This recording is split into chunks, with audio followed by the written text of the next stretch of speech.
अच्छा जी, अभी हम चलते हैं चैप्टर 6 के, जो हम इसमें ट्रू फॉल्स क्वेश्चंस कुछ करके देखते हैं कि कुछ देखते हैं कि जी आप लोगों को पूछे भी जा सकते हैं चेक पॉइंट में, और वैसे भी आपको पता होना चाहिए कि ये Mary spent every day in the garden during the week, ये जो हुआ था उस हफ्ते जिसमें सारा हफ्ता बारिश होती रही थी, it rained all the week, इसमें क्या हुआ है, ये है कि Mary spent every day in the garden during the week, ये ट्रू है ये फॉल्स है? ठीक है, आई थिंक कि जी ये फॉल्स है, क्योंकि वो तो पूरा हफ्ता बारिश हो रही थी तो गार्डन में जा नहीं सकती थी। फिर Mrs Medlock was happy with Mary for breaking the rules, ये ट्रू है कि फॉल्स है? शी वॉज नॉट हैप्पी, भाई मिसेस मेडलॉक ने कहा भी उनको पता चल गया तेरे अंकल को बड़ा सख्त नाराज़ हो जाएंगे, तो ये भी फॉल्स है। ठीक है, तो Mary told Colin about the secret garden, ये ट्रू है कि फॉल्स है? ये फॉल्स है जी। Dickon suggested bringing Colin to the garden, Dickon ने कहा कि जी इसको कॉलिन को गार्डन में लेके आए, ये ट्रू है। ठीक है, Mary didn't go to Colin room at midday because she was busy in the garden, हाँ ये भी ट्रू है, क्योंकि जो है ना कॉलिन के कमरे में नहीं गई वो, जो क्योंकि वो तो गार्डन में गई हुई थी। फिर Colin got angry with Mary for spending time with Dickon, ये ट्रू है कि फॉल्स है? ये भी ट्रू है, भी वो बड़ा जेलस हो गया कि भी तुम जो डिकन के साथ जो है ना, कॉलिन जो है ना नाराज़ हो गया कि तुम डिकन्स के साथ ज़्यादा क्यों टाइम गुजारती हो। तो Colin claimed he was going to die because he was ill, ये ट्रू है कि फॉल्स है? ट्रू है, वो हर वक्त रोता रहता था मैं मर जाऊंगा, मैं आई डाई कर रोता रहता था, है ना। तो सो ये भी ट्रू है। Mary left Colin's room after he threw a pillow at her, true है कि फॉल्स है? ये फॉल्स है, वो गई नहीं, उसने उसको कहा कि भाई ये इतना करो, बदतमीजी ना करो। ठीक है, Colin cried and screamed the entire night, ये ट्रू है कि फॉल्स है? ट्रू है, वो सारी रात रोता रहा रोता रहा। Doctor Kraven notice that Colin had not change at all, true है कि फॉल्स है? फॉल्स है, उन्होंने देखा यार ये कुछ थोड़ा सा बेहतर होता जा रहा है। ठीक है, हम चैप्टर 7 के पे आते हैं कि Martha told Mary that Colin wanted to see her, ये ट्रू है कि फॉल्स है? ट्रू है जी। Colin dreamt about Dickens and his friends, true है कि फॉल्स है? ये फॉल्स है जी। ठीक है ना। उसने तो सीक्रेट गार्डन के बारे में ख्वाब देखा था ना, ड्रीम किया था। Dickons brought a baby lamp to Colin's room, ये ट्रू है कि फॉल्स है? ट्रू है भाई। डॉक्टर क्रेवन थॉट सूजन सॉबरी was not a clever woman, true है कि फॉल्स है? फॉल्स है भाई, उसने समझा कि ये सूजन सॉबरी जो है ये बड़ी इंटेलिजेंट औरत है। Mary decided to go to secret garden instead of Colin's room, true है कि फॉल्स है? फॉल्स है। Colin was not interested in meeting Dickon, true है कि फॉल्स है? फॉल्स है जी, वो तो चाहता था कि मिले उससे। Dickons found the baby lamb in the moor, true है कि फॉल्स है? ट्रू है। Colin was delighted when Dickons brought his animals, true है कि फॉल्स है? ट्रू है। Doctor Craven noticed a positive change in Colin's condition, ये भी ठीक बात है, ट्रू है। और Mary and Dickons laughed and Colin held the baby lamp, ये भी ट्रू है। ठीक हो गया जी। अब हम आ जाते हैं भाई आपके शॉर्ट क्वेश्चन आंसर की तरफ ना। ठीक है, चैप्टर 6 के क्या हमने बनाए हैं जी कि what did Mrs Medlock say about Mary breaking the rules, Mrs Medlock ने क्या कहा भी मैरी ने जब रूल्स तोड़ रही थी वो, कि क्योंकि सीक्रेट गार्डन में चली गई थी, उन्होंने क्या कहा? आंसर ये है कि you broke the rules but master Colin likes you. ठीक है, उन्होंने कहा भी तुमने कानून तो तोड़े हैं मगर मास्टर कॉलिन जो है ही लाइक्स यू। फिर अगला है कि who suggested bringing Colin to the secret garden, ये आंसर इसका क्या है?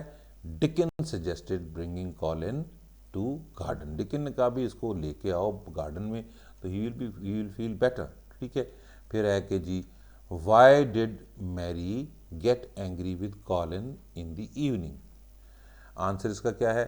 Colin accuse Mary of being selfish. देखिए ना, वो रात को असल में कॉलिन बेचारे का मसला ये था ना कि वो अकेला रह रह के थक गया हुआ था, तो वो बड़ा परेशान था, चिड़चिड़ा सा हो गया हुआ था। तो उसने मैरी उस दिन नहीं ना उसके पास गई, तो वो सख्त नाराज़ हो गया। उसने कहा भी कि तुम जो है बड़ी सेल्फिश हो, तुम मेरा ख्याल नहीं रखती हो, रोता रहा हो। ठीक है, फिर उसके बाद है क्वेश्चन कि what made Colin stop crying during the night, Colin कौन सी बात पे रात को जो है ना रोना बंद कर दिया उसने? आंसर इसका क्या है? Threatening to leave him alone made Colin stop crying, यानी जब मैरी ने उसको कहा कि भाई मैं तुम बिल्कुल अभी तुम अगर बाज नहीं आओगे तो मैं तुम्हें अकेला छोड़ दूंगी, तुम्हारे से बात ही नहीं किया करूँगी, तो इस बात पे उसने कहा अच्छा चलो मैं जो है ना अभी मैं वो रोना बंद कर दिया उसने, ठीक है। फिर है कि what did Colin claim about his health. Colin हर वक्त अपनी हेल्थ के बारे में क्या कहता रहता था? आंसर इसका ये है, Colin claim I am ill and I am going to die. वो हर वक्त कहता रहता कि मैं बीमार हूँ और मर जाऊँगा, ठीक है। अब हम आ जाते हैं चैप्टर 7 की तरफ, उसके क्वेश्चंस हैं, ठीक है। Who told Mary that Colin wanted to see her.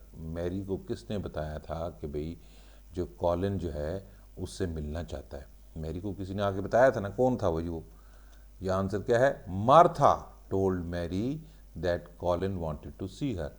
Martha ने आके मैरी को बताया कि कॉलिन जो है उसको देखना चाहता है, उससे मिलना चाहता है।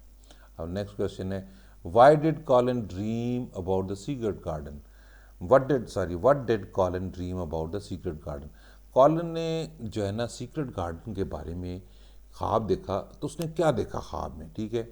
आंसर है, Colin dreamed about the secret garden and found it wonderful. Colin ने ख्वाब में देखा कि कोई सीक्रेट गार्डन है और बहुत ही खूबसूरत है, ठीक है। आप ना थोड़ा सा अगर आपने ध्यान से पढ़ा हो तो सारी चीज़ें आपको आती हैं ऑलरेडी, आपने सिर्फ मैंने आपको थोड़ी सी हेल्प कर रहा हूँ, वरना आप लोगों को माशाल्लाह आती हैं ये सारी चीज़ें। नेक्स्ट क्वेश्चन है, what did Dickon bring to Colin's room on the next morning. Dickons ने कॉलिन्स के कमरे में नेक्स्ट मॉर्निंग यानी अगले दिन क्या लेके आया था, ठीक है। आपको याद पड़ता है कि डिकन्स जो है क्या लेके आया कॉलिन्स के कमरे में? हाँ, बड़ी इंटरेस्टिंग चीज़ें थी, क्या क्या थी? Dickon brought all his friends including a baby lamp to Colin's room. देखें वो दो तीन स्क्वेल्स भी लेके आया, बेबी लैम्प भी लेके आया, है ना। तो ये अपने अपने फ्रेंड्स को लेके आया था, उसके फ्रेंड्स थे छोटे छोटे, उसने बनाए हुए थे एनिमल्स जो थे ना उनके साथ। वो बड़ा अच्छा बच्चा था, वो एनिमल्स के साथ बड़ा फ्रेंडली होता था, उसकी वजह से उसके वो फ्रेंड्स थे, तो उनको लेके आया था डिकन्स को दिल खुश करने के लिए। According to the Dr. Craven, who was responsible for Collins' positive change? अच्छा, डॉक्टर क्रेवन के ख्याल से कॉलिन्स में जो पॉजिटिव चेंज आ रही थी, वो बेहतर फील करने लग गया था, उसकी क्या वजह हो सकती है? लेकिन क्वेश्चन को आपने पहले थोड़ा सा पढ़ना होता है और फिर समझना होता है। तो according to doctor Craven, who was responsible for Colin's positive change. Answer क्या है? Doctor Craven thought it was Mary who caused the positive change in Colin. Doctor Craven ने सोचा कि मैरी जो है इतनी अच्छी बच्ची है, इसकी वजह से कॉलिन जो है ना उसका दिल बहल गया है और वो बेहतर फील करने लग गया और उसकी आस्ता आस्ता सेहत भी बेहतर होने लग गई है। अब नेक्स्ट क्वेश्चन है कि what did Colin ask Mary when she open the window in the morning. मैरी को कॉलिन ने क्या कहा जब उसने विंडो खोली ना मॉर्निंग में, तो उसने क्या कहा था? उसने कहा जी, Colin asked are you going out. Colin ने उससे पूछा कि तुम क्या बाहर जा रही हो, ठीक है। अच्छा, अब ये सारे क्वेश्चंस जो है ना आप लोगों के लिए मुश्किल नहीं होने चाहिए अगर आपने इस टेक्स्ट को एक या दो दफ़ा पढ़ा हुआ हो, तो इंशाल्लाह आप पढ़ेंगे और आप लोगों के लिए आसानी हो जाएगी। मैंने आपकी हेल्प के लिए थोड़े से क्वेश्चंस दिए। अल्लाह आपके निगहबान।